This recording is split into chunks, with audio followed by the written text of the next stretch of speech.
Today we filmed at the cemetery. We took our storyboard with us because we wanted to stick by our storyboard and to know what shots we needed to get done.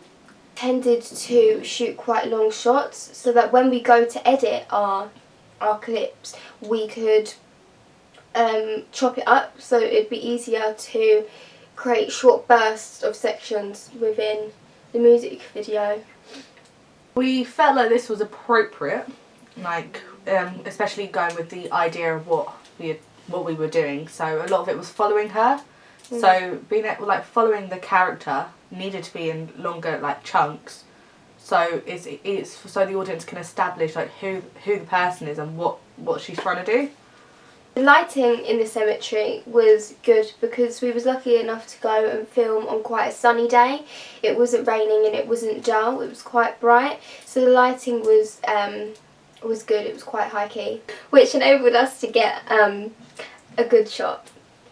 We was able also to control the lighting to a certain extent, as in with it being surrounded with trees, we were able for her to film in between sections of trees and tombstones, and it was able to give us more of we can film quite dark sections, quite bright sections, even though it was all filmed in the sun. Talking about controlling, because we thought that, because we filmed originally at the studio first, so in the studio we had control of the music and we thought it was easier doing it in a studio compared to if you were filming outside. You said control of the music. Yeah, I know. But, I know I said control of the music, but when we filmed today we found out that we could control the music quite well, which meant that we could match the lip syncing to the lyrics. Does that make sense? We felt like this was quite an effective day of filming at the cemetery because we got most of the shots that we wanted, rather than we weren't going there knowing that, oh, this wasn't going to work, that wasn't going to work, which happened to us at the studio. So with the cemetery we were able to go in and immediately film what we had wrote down, what we had drawn out. But not only that, because we had that plan and we done that, we saved time and then we could film more, so we was able to film more shots if we wanted to use them, then we could.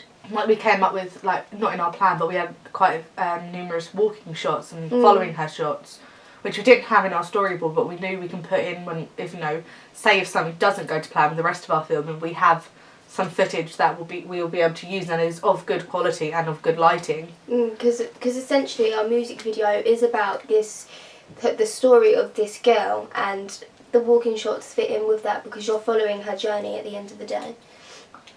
I think we are pretty much done with the cemetery and filming there, but it's a good location to use and we could go back to it if need be. Yeah, if need be. And it would be also really nice to film there at night, or as sunset. Yeah. So we can really get she's been there for a long time. She's trapped. She's been stuck there. So it's kind of like a time lapse, but without it being obvious. We're watching the time lapse. It's like it's continuity editing. We're seeing her from morning, evening to morning, afternoon, and evening.